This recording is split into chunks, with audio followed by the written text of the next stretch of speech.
안녕하세요. 저는 지금 청주 하늘마음 한의원 원장 송정호라고 합니다. 오늘은 저희 한포진 환자분들이 많이 묻는 질문 5가지를 준비했거든요. 제가 하나씩 설명드릴 테니까 잘 봐주십시오. 한포진에 가장 물어보시는 질문이 보통 이제 가려울 때 어떻게 하는지 여쭤보시는 경우가 많은데요.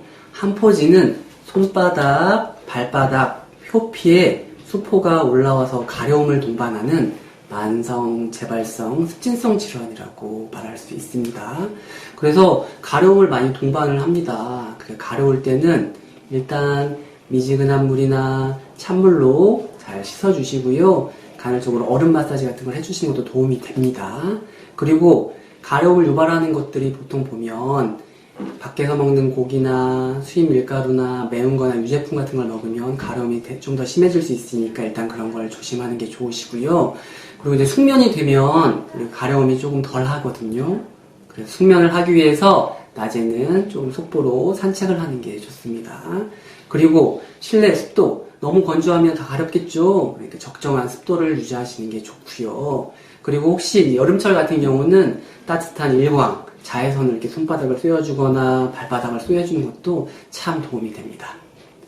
그러니까 이제 두 번째로 환자분들이 제가 앓고 있는 한포진이 증상이 어떻게 바뀌고 변하는지 물어보시는 경우가 많거든요. 그래서 제가 증상 어떻게 변하는지 양상에 대해 조금 설명을 드리도록 하겠습니다.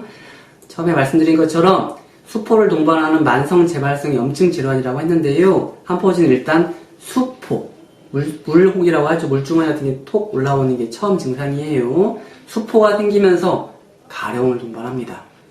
그러면 긁겠네요. 긁으면 여기 진물이 나거나 피가 날 수 있어요. 피가 나거나 진물이 나다 보면 또 이제 딱지가 생기겠죠. 딱지가 생겨서 잘 아물면 이 병이 끝날 텐데 그러지 않아요. 딱지가 생기면서 이제 또 피부가 다시 갈라집니다. 그러면서 수포가 또 생기네요. 그러면서 수포가 생기고 가렵고 진물딱지 또 수포 이런 악순환을 그리는 거 우리가 한포진이라고 합니다. 이제 세 번째 질문은 환자분들이 한포진이 언제가 악화가 되는지 여쭤보는 게 많거든요. 그래서 한포진 같은 경우는 악화되는 요인에 대해서 제가 다시 설명을 좀 드리도록 하겠습니다. 일단 한포진은 면역체가 교란되거나 이상이 생겨서 겪는 경우가 참 많거든요. 면역체가 교란되는 게 뭔가 생각해보면요. 뻔합니다. 과도한 스트레스, 그다음에 불규칙한 수면, 또 외부의 과도한 자극이 면역체계를 교란시키거든요.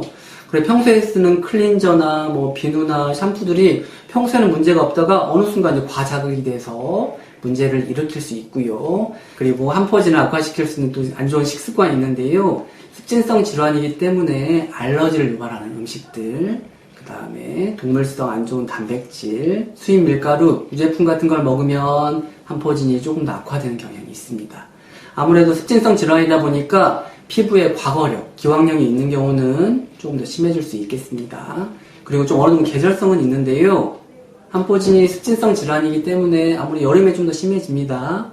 그런데 봄, 여름, 가을, 환절기 때 알러지 유발 요인에 대해서 조금 더 생길 수도 있고, 겨울이 되면 우리 기온이 떨어지거나 체온이 떨어져서 면역력이 저하되면서 조금 더 생길 수가 있습니다.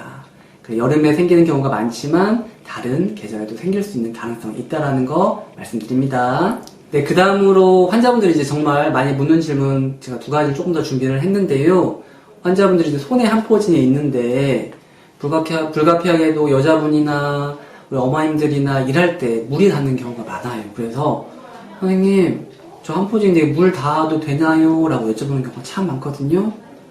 제가 아까 한포진은 만성 재발성 습진 질환이라고 했잖아요. 그래서 일단 손에 한포진이 있을 때 물 닿는 건 정말 조심을 하셔야 됩니다. 안 닿는 게 제일 좋고요. 그런데 우리 어머님들 불가피하게 설거지 해야 되는 경우 꼭 생기잖아요. 어떻게 하면 좋으냐? 일단 면장갑, 하얀 면장갑을 손에다 끼는 겁니다. 그리고 일회용 비닐장갑 있어요. 또 낍니다. 그 위에 빨간 고무장갑을 마지막에 끼워주는 거예요. 이렇게 3중으로 막아야지 한포진이 물에 의해서 악화되는 걸, 세제에 의해서 악화되는 걸 막을 수 있습니다. 꼭 잊지 마세요. 3중으로 장갑 끼는 겁니다. 그리고 한포진이 있던 어떤 젊은 아기 엄마거든요. 아기 엄마가 저한테 물어본 겁니다. 선생님, 저는 한포진이 있는데 우리 아이한테 이게 전파되면 어떻게 할까? 진짜 잠에 밤을 못 자요. 걱정돼요. 라고 여쭤본 경우가 있습니다. 손에 한포진이 있는 경우 과연 우리 아이들한테 전파가 될 것인가?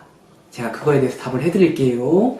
한포진은 만성 재발성 염증성 질환이에요. 그래서 비감염성 질환입니다. 그 말은 무엇이냐?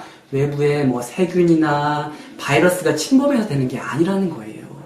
그래서 비감염성 질환이고 면역체가 교란되고 독소가 들어와서 생기는 질환이기 때문에 절대 타인에게 전파되지 않습니다.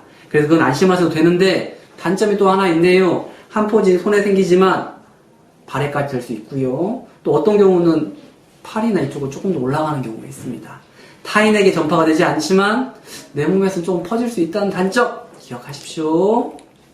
이 영상이 마음에 드셨으면 저희 스킨닥터TV 구독, 좋아요 부탁드립니다.